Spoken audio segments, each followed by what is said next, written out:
Iban cara sabar suami hana sembahyang. Hai pun ibadah orang mana sabar ayo. Mana dah sabar, suami tetap terima, sembahyang tetap tayu. Mamanya gara-gara tayu sembahyang kita lihat tengok, yang tayu lagi tengok lagi. Tayu berapa orang lain. Ada le tayu yang sembahyang ke poh tu. Malah kita lihatnya kira tengok hak nak sanggup melakukan amar ma'ruf nahi mungkar. Tak keterima je suaminya. Oh nak ke sembahyang.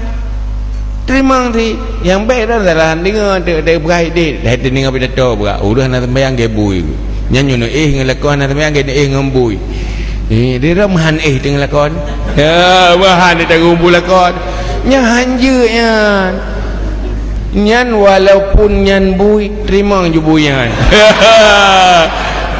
boleh uap je bui ya dosa ada biar dah dilayani baru salah menyutalani hana gerai ya je tak kadam tapi hana sembahyang tetap harus kadam laku hana sembahyang dosa ke hana sembahyang dosa dengan Allah cuma itu karena dia kan pemimpin begiganya cuma tak lakukan amar ma'ruf nahi mungkar walaupun dengan pemimpin dia ube kuasa yang baik setuju sagai ngati dengan hana sembahyang munyo je tak pegah ngan tak pegah hang bengeh pegah wajib pegah munyo berat tak pegah hek ke bengeh sampai hek dalek tu ke ha itu tun tu resiko ji nya nak wajib tu tingkatnya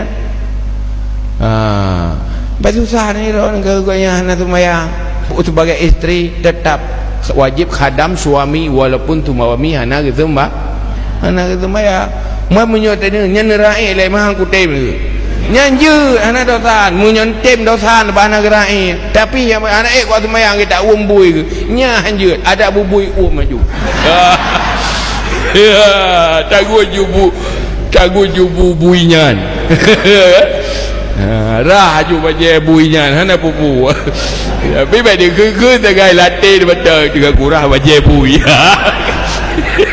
ketika dia pupuk dia jumpa orang baje tapi latih baje bui kurang bagai ada sembahyang baik dia ke